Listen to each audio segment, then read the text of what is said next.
सवाल एमबी सिंह का लेंगे, शाहजहांपुर से इन्होंने सवाल भेजा है ईमेल के जरिए। थोड़ी इन्फॉर्मेशन इनके मेल में फिर भी दी हुई है।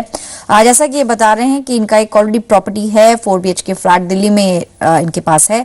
उसकी registered cost is around 90 lakhs और इन्होंने पूछा ये है कि इनके जो इनको एक और प्रॉपर्टी खरीदनी है, इसी प्रॉपर्टी के अगेंस्ट अगर ये लोन लेते हैं तो कैसा रहेगा, यानी कि चॉइस कैसे करें, दूसरे प्रॉपर्टी को लेने के लिए एक लोन ले या फिर अपनी एग्जिस्टिंग प्रॉपर्टी के अगेंस्ट लोन लेकर ये रकम इकट्ठा करें।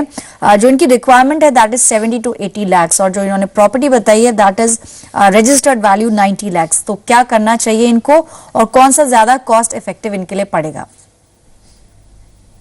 देखिए पल्लवी, ऐसा है कि सिंह साहब के पास में प्रॉपर्टी है और उनको नई प्रॉपर्टी खरीदनी है और मेरे पास में जो डिटेल है वो उनकी 51 साल की उम्र है। तो लेंडर जो है वो दो चीजें देखता है, एक तो जो जिस असेट पे लैंड कर रहे हैं उसकी वैल्यू कितनी है और आपकी जो अर्निंग कैपेसिटी कितनी है।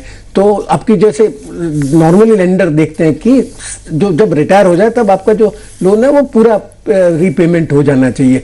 तो आपकी 51 साल, सिंह साहब की 51 साल की उम्र है, तो उनको जो इनकम है उसके हिसाब से, मेरी कैलकुलेशन के हिसाब से 33 लाख तक का होम लोन मिल सकता है। जहां तक प्रश्न है कि होम लोन लेना चाहिए या लोन अगेंस्ट प्रॉपर्टी लेना चाहिए, तो एलिजिबिलिटी वाइज आपको जो होम लोन है उसमें एलिजिबिलिटी ज्यादा है क्योंकि आपकी जो प्रॉपर्टी की वैल्यू है उस पर 80% के आसपास का लोन मिल जाएगा और आपका जो मार्जिन है वो 20% के आसपास होगा।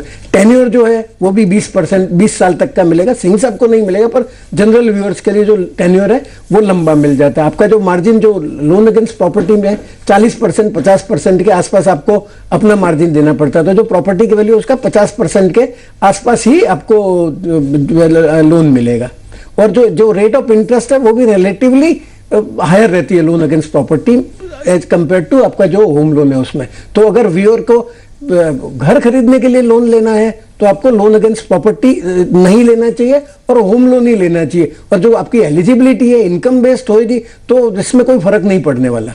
जी, तो 33 लाख का लोन आपको आपकी करंट प्रोफाइल को देखते हुए मिल सकता है। 10.15 से 10.25% एनुअल इंटरेस्ट पर आपको ये लोन मिलेगा। और जैसा कि आप जानना चाह रहे थे कि सेकंड ऑप्शन बेटर है या नहीं, तो आप होम लोन लें। जैसा कि एक्सपर्ट ने बताया, लोन अगेंस्ट प्रॉपर्टी आप लेंगे तो आपकी जो रिक्वायरमेंट है उससे काफी कम आपको मिलेगा और मार्जिन मनी भी उसमें ज्यादा है। चलिए फिलहाल एक ब्रेक के लिए रुकते हैं।